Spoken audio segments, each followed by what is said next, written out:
2024 ಲೋಕಸಭಾ ಚುನಾವಣೆಯಲ್ಲಿ ಕಾಂಗ್ರೆಸ್ ಶತಾಯ ಗತಾಯ ಕನಿಷ್ಠ ಸ್ಥಾನಗಳನ್ನ ಗೆಲ್ಲಲೇಬೇಕು ಅನ್ನುವಂತಹ ಕಾರಣಕ್ಕೆ 5 ಗ್ಯಾರಂಟಿಗಳನ್ನ ನಾರಿ ನ್ಯಾಯಕ್ಕೋಸ್ಕರ 5 ಗ್ಯಾರಂಟಿಗಳನ್ನ ಘೋಷಣೆ ಮಾಡಿದೆ.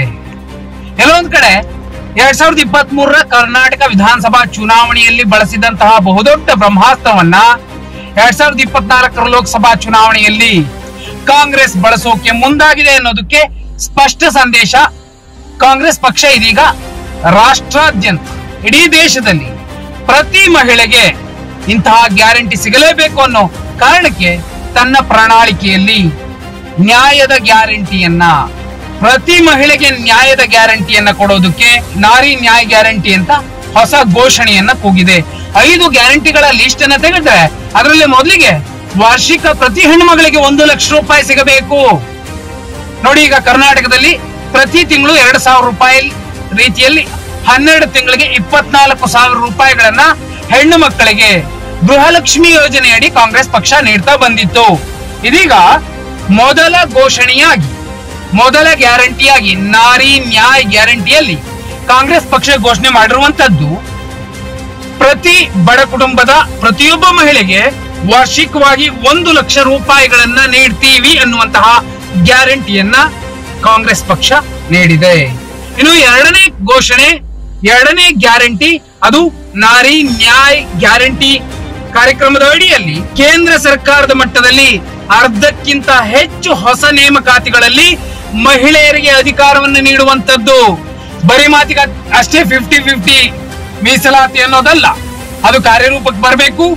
ಎಲ್ಲ ಜಾಗಗಳಲ್ಲಿ ಅನ್ನ ನೀಡುವಂತಹ ತಾಯಿ, ನಮ್ಮನ್ನ ಹೆತ್ತು ಹೊತ್ತು ಪೋಷಿಸುವಂತಹ ಹೆಣ್ಣು ಮಕ್ಕಳು, ಅವರು ಕೂಡ ಎಲ್ಲ ರಂಗಗಳಲ್ಲಿ ನೇಮಕಾತಿ ಆಗ್ಬೇಕು ಅನ್ನುವಂತಹ ಕಾರಣಕ್ಕೆ ಕಾಂಗ್ರೆಸ್ ಪಕ್ಷ, ನಮ್ಮ ಸರ್ಕಾರ ಅಧಿಕಾರಕ್ಕೆ ಬಂದ್ರೆ ಕೇಂದ್ರ ಸರ್ಕಾರದ ಮಟ್ಟದಲ್ಲಿ ಅರ್ಧಕ್ಕಿಂತ ಹೆಚ್ಚು ನೇಮಕಾತಿಗಳಲ್ಲಿ ಮಹಿಳೆಯರಿಗೆ ಅಧಿಕಾರವನ್ನು ಕೊಡ್ತೀವಿ ಅನ್ನೋದನ್ನ ಹೇಳಿದೆ. ಇನ್ನು ಮೂರನೆಯ ಘೋಷಣೆ ಶಕ್ತಿಯ ಸಮ್ಮಾನ, ಮೂರನೆಯ ನಾರಿ ನ್ಯಾಯ ಗ್ಯಾರಂಟಿ. ಇದರ ಪ್ರಕಾರ ಅಂಗನವಾಡಿ, ಆಶಾ ಮತ್ತು ಮಧ್ಯಾಹ್ನದ ಊಟದ ಏನು ಬಿಸಿಯೂಟ ಕಾರ್ಯಕರ್ತೆಯರಿದ್ದಾರೆ, ಮಾಸಿಕ ಆದಾಯಕ್ಕೆ ಕೇಂದ್ರ ಸರ್ಕಾರದ ಕೊಡುಗೆಯನ್ನ ದ್ವಿಗುಣಗೊಳಿಸುವಂತದ್ದು. ಯಾರಾದ್ರೂ ಆಶಾ ಕಾರ್ಯಕರ್ತರು ಇವತ್ತು 5,000 ತಗೋತಿದ್ರೆ 10,000 ಆಗುತ್ತೆ ನಮ್ಮ ಸರ್ಕಾರ ಬಂದ್ರೆ, ಅಂದ್ರೆ ಕಾಂಗ್ರೆಸ್ ಸರ್ಕಾರ ಬಂದ್ರೆ ಎನ್ನುವಂತದ್ದು ಕಾಂಗ್ರೆಸ್ ಪಕ್ಷದ ಮೂರನೇ ಘೋಷಣೆ ಆಗಿದೆ. ಇನ್ನು ನಾಲ್ಕನೆಯ ಘೋಷಣೆ ಅಧಿಕಾರ ಮೈತ್ರಿ. ಅಧಿಕಾರ ಮೈತ್ರಿಯ ಕಾರ್ಯಕ್ರಮದ ಯೋಜನೆ ಅಡಿಯಲ್ಲಿ ಮಹಿಳೆಯರಲ್ಲಿ ಜಾಗೃತಿ ಮೂಡಿಸಲು ಪ್ರತಿ ಪಂಚಾಯಿತಿಗೆ ಒಬ್ಬ ಕಾನೂನು ಅಧಿಕಾರಿಯನ್ನ ನೇಮಿಸುವಂತದ್ದು.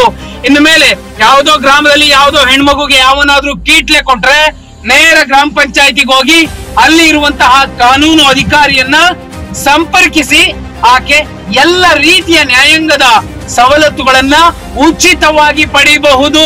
ಈ ಮೂಲಕ ಯಾರಾದ್ರೂ ದುಷ್ಟ, ದುರುಳ ಅಥವಾ ಮೇಲ್ವರ್ಗದವನು ಕೀಟ್ಲೆ ಕೊಟ್ರೆ ಅವನನ್ನ ಪರ್ಮನೆಂಟ್ ಆಗಿ ಕಂಬಿಗಳ ಹಿಂದೆ ಕೂರುವಂತೆ ಮಾಡುವಂತಹ ಎಲ್ಲ ಉಚಿತ ಸವಲತ್ತುಗಳನ್ನ ನ್ಯಾಯಯುತವಾಗಿ ಹೆಣ್ಣು ಮಕ್ಕಳಿಗೆ ಕೊಡೋದಕ್ಕೆ ಕಾಂಗ್ರೆಸ್ ಪಕ್ಷ ಈ ಕಾರ್ಯಕ್ರಮ ಮಾಡಿದೆ. ಈ ಕಾರ್ಯಕ್ರಮ ನಿಜಕ್ಕೂ ಮೆಚ್ಚುವಂತದ್ದು.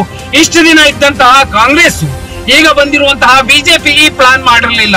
ಆದ್ರೆ ಈಗ ಮತ್ತೆ ಕಾಂಗ್ರೆಸ್ ಅಂತದ್ದೊಂದು ಆಲೋಚನೆ ಮಾಡಿದೆ ಅನ್ನೋದಾದ್ರೆ, ಯಾಕಂದ್ರೆ ಈ ಯೋಜನೆಗೆ ಇಂದಿರಾ ಗಾಂಧಿ ಅವರ ಹೆಸರಿಡುವಂತಹ ಸಾಧ್ಯತೆಗಳಿದೆ. ಯಾಕಂದ್ರೆ ಒಕ್ಕಿನ ಮಹಿಳೆ ಇಂದಿರಾ ಗಾಂಧಿಯನ್ನ ಬಿಜೆಪಿಗರು ಕೂಡ ಒಪ್ಕೋತಾರೆ. ಇದಕ್ಕಿಂತಲೂ ಬಹುಮುಖ್ಯವಾದಂತದ್ದು 5ನೇ ಗ್ಯಾರಂಟಿ, ನಾರಿ ನ್ಯಾಯ ಗ್ಯಾರಂಟಿಯ 5ನೇ ಘೋಷಣೆ ಸಾವಿತ್ರಿಬಾಯಿ ಫುಲೆ ಅವರ ಒಂದು ಹೆಸರನ್ನ ಇಡ್ತಿದ್ದಾರೆ. ಯಾಕಂದ್ರೆ ಇವತ್ತು ಈ ನಾಡಿನಲ್ಲಿ, ಈ ದೇಶದಲ್ಲಿ ಎಲ್ಲ ಹೆಣ್ಮಕ್ಳು ಓದ್ತಿದ್ದಾರೆ ಅಂದ್ರೆ ಅದಕ್ಕೆ ಕಾರಣ ಈ ತಾಯಿ, ಈ ದೇಶದ ಮೊಟ್ಟ ಮೊದಲ ಶಿಕ್ಷಕಿ. ಈ ತಾಯಿಗೆ ಈ ಹೆಸರನ್ನ ಇಟ್ಟು ಈ ಕಾರ್ಯಕ್ರಮಕ್ಕೆ ಸಾವಿತ್ರಿಬಾಯಿ ಫುಲೆ ಹಾಸ್ಟೆಲ್ ಅನ್ನುವಂತಹ ಹೆಸರಲ್ಲಿ 5ನೇ ಗ್ಯಾರಂಟಿಯನ್ನ ಘೋಷಣೆ ಮಾಡ್ತಿದೆ. 5ನೇ ಗ್ಯಾರಂಟಿ ಏನು? ಭಾರತ ಸರ್ಕಾರವು ಜಿಲ್ಲಾ ಕೇಂದ್ರದಲ್ಲಿ ಉದ್ಯೋಗಿ ಮಹಿಳೆಯರಿಗಾಗಿ ಕನಿಷ್ಠ 1 ಹಾಸ್ಟೆಲ್ ನಿರ್ಮಿಸುತ್ತೆ. ಪ್ರತಿ ಜಿಲ್ಲಾ ಕೇಂದ್ರದಲ್ಲಿ ಅನೇಕ ಕಡೆ ಘೋಷಣೆ ಮಾಡಿದ್ದೇವೆ. ರಾಹುಲ್ ಗಾಂಧಿ ಅವರು ನಾವು ಸೇರಿ ಒಂದು ಭಾಗಿದಾರಿ ನ್ಯಾಯ ಗ್ಯಾರಂಟಿ ಅಂದ್ರೆ ಜನಗಣನ ಪಾಪ್ಯುಲೇಷನ್ ಅದನ್ನ ಯಾವ ಕಮ್ಯುನಿಟಿದವರು ಎಷ್ಟು ಜನ ಇದ್ದಾರೆ, ಅದರಲ್ಲಿ ಎಷ್ಟು ಜನ ವಿದ್ಯಾವಂತರಿದ್ದಾರೆ, ಅದರಲ್ಲಿ ಎಷ್ಟು ಜನರ ಅಂದ್ರೆ ಇನ್ಕಮ್ ಯಾರ್ದು ಎಷ್ಟಿದೆ, ಜಮೀನು ಯಾರಿಗೆ ಎಷ್ಟಿದೆ, ಇದರ ಎಲ್ಲ ಜನಗಣತಿ ಆಧಾರದ ಮೇಲೆ, ಜಾತಿಯ ಜನಗಣತಿ ಆಧಾರದ ಮೇಲೆ ನಾವು ಸರ್ವೆ ಮಾಡ್ತೀವಿ. ಯಾರೇ ಇರಬಹುದು, ಯಾವುದೇ ಕಮ್ಯುನಿಟಿ ಇರಬಹುದು, ಯಾರ್ಯಾರು ಬಡವರಿದ್ದಾರ, ಯಾವ ಸಂಖ್ಯಾ ಬಲ ಕಡಿಮೆ ಇದ್ರೂ ಕೂಡ ಅವ್ರ ಹತ್ರ ಸಂಪತ್ತಿಲ್ಲ, ದೇಶದ ಸಂಪತ್ತಿಲ್ಲ ಅಂದ್ರೆ ಅವರಿಗೆ ಪ್ಲಾನ್ ಮಾಡ್ತೇವೆ. ಆ ಪ್ಲಾನ್ ಪ್ರಕಾರ ಎಜುಕೇಶನ್ ಫೆಸಿಲಿಟಿ ಕೊಡ್ತೇವೆ.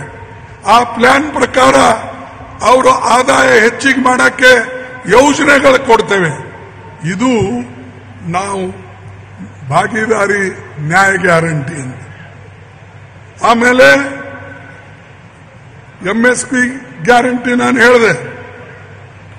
ಮೂರನೇದು ಯುವ ನ್ಯಾಯ ಗ್ಯಾರಂಟಿ. ಈಗ ಶಿವಕುಮಾರ್ ಅಂತೂ ಯುವಕರಿಗೆ ಎಷ್ಟು ಕೊಡ್ತಾ ಇದ್ದಾರ? 5,000, 3,000 ಕೊಡ್ತಾ ಇದ್ದಾರೆ. ನಾವು ಎಜುಕೇಟೆಡ್ ಗ್ರಾಜ್ಯುಯೇಟ್ಸ್, ಡಿಪ್ಲೊಮಾ ಹೋಲ್ಡರ್ಸ್ ಇವರಿಗೆ 1 ವರ್ಷ ಅವರಿಗೆ ಟ್ರೈನಿಂಗ್ ಕೊಟ್ಟು 1,00,000 ರೂಪಾಯಿ ಕೇಂದ್ರ ಸರ್ಕಾರ ನಾವು ಅಧಿಕಾರಕ್ಕೆ ಬಂದರೆ ಕೊಡ್ತೇವೆ. ಯಾಕೆ 1,00,000 ಅಂದ್ರೆ ಆ ಮಕ್ಕಳಿಗೆ ಟ್ರೈನ್ ಮಾಡಬೇಕು. ಟ್ರೈನ್ ಸ್ಕಿಲ್ ಡೆವಲಪ್ಮೆಂಟ್ ಇಲ್ಲ ಅಂದ್ರೆ ಯಾರು ನೌಕರಿ ಕೊಡ್ತಾರೆ? ಈಗ ಅನೇಕ ನಾವು ನೋಡ್ತೇವೆ, ನಮ್ಮ ಮಕ್ಕಳು, ಬಡವರ ಮಕ್ಕಳು ಮೆಕ್ಯಾನಿಕ್ ಇರ್ತಾರೆ, ಡ್ರೈವರ್ ಇರ್ತಾರೆ, ಕಾರ್ಪೆಂಟರ್ ಇರ್ತಾರೆ, ಕೂಲಿ ಮಾಡ್ತಾರೆ. ಅವರಿಗೆ ಸ್ಕಿಲ್ ಇರಲ್ಲ. ಸುಮ್ಮನೆ ಹೋಗ್ತಾನೆ, ಒಬ್ಬವ ಮೆಕ್ಯಾನಿಕ್ ಅಂತ ಹೇಳ್ತಾನೆ, ಮೋಟರ್ ಸುಡ್ತಾನೆ. ಕಾರ್ಪೆಂಟರ್ ಅಂತ ಹೋಗ್ತಾನೆ, ಸಣ್ಣ ಪುಟ್ಟು ರಿಪೇರಿ ಮಾಡ್ತಾನೆ. ಅದಕ್ಕೆ 8,500 ರೂಪಾಯಿ ಅವರಿಗೆ ಅಪ್ರೆಂಟಿಸ್ಶಿಪ್ ಟ್ರೈನಿಂಗ್ ದುಡ್ಡು ಕೊಟ್ಟು 1,00,000 ಖರ್ಚು ಮಾಡಿ ಅವನಿಗೆ ಟ್ರೈನಿಂಗ್ ಕೊಡ್ತೇವೆ.